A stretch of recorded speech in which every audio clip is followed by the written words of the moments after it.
Let's start with company law. मैं doctor Kumud Jain, assistant professor, government law college Bikaner. Company law में जो memorandum of association है, यानी कि जो सीमा नियम, उसमें जो पूर्व की वीडियो थी उसमें उद्देश्य खंड पड़ा। आज ये देखते हैं कि क्या जो सीमा नियम है उसके उद्देश्य में परिवर्तन किया जा सकता है या नहीं। कंपनी अधिनियम की धारा 13 के अनुसार कोई भी कंपनी निम्नलिखित परिस्थितियों में अपने उद्देश्य में परिवर्तन कर सकती है। Under the following circumstances under section 13 the alteration can be done in the objects। क्या परिस्थितियाँ?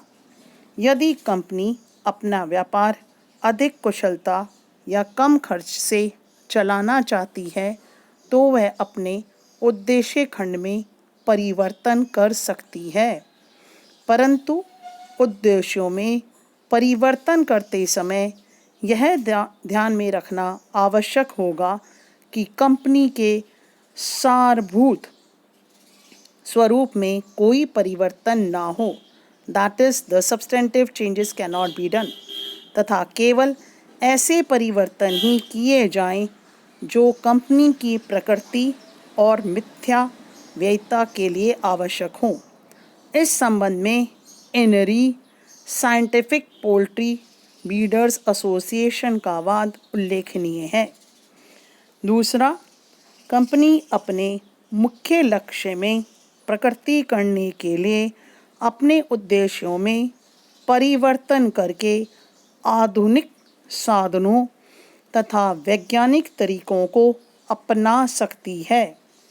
तीसरा, कंपनी अपने कार्य क्षेत्र में वृद्धि या उसके स्थानीय विस्तार के लिए उद्देश्य में परिवर्तन करा सकती है। मामला है in re Indian mechanical gold extracting company 1891 का केस।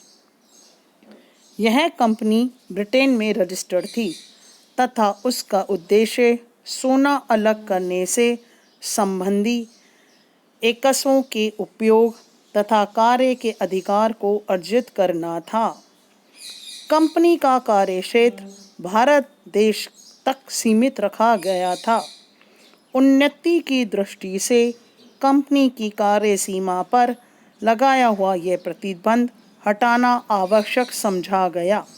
न्यायालय ने परिवर्तन की अनुमति प्रदान कर दी तथा यह विचार व्यक्त किया कि कंपनी के नाम में प्रयुक्त इंडियन शब्द यह दर्शाता था कि कंपनी का कार्य क्षेत्र भारत तक ही सीमित है। चौथा है, कंपनी ऐसा कोई व्यापार या व्यवसाय प्रारंभ कर सकती है जो उसके मुख्य व्यापार के साथ साथ चलता रहे। उदाहरण के लिए ये जो केस है वो है इनरी पेटेंट टायर कंपनी। ऐसा कोई प्रावधान नहीं था जिसके द्वारा वह बैंकर्स तथा फाइनेंशियर का व्यवसाय करने के लिए अधिकृत की गई हो। पांचवा, कंपनी अपनी सीमा नियम में किसी उद्देश्य को सीमित करने अथवा उसे त्यागने के लिए उद्देश्य खंड में परिवर्तन करा सकती है। इस प्रकार से आज आपने उद्देश्य खंड में जो परिवर्तन है उनकी निम्न जो पर अभी अपन ने परिस्थितियाँ पढ़ी है उसके अनुसार परिवर्तन किया जा सकता है। Thank you so much.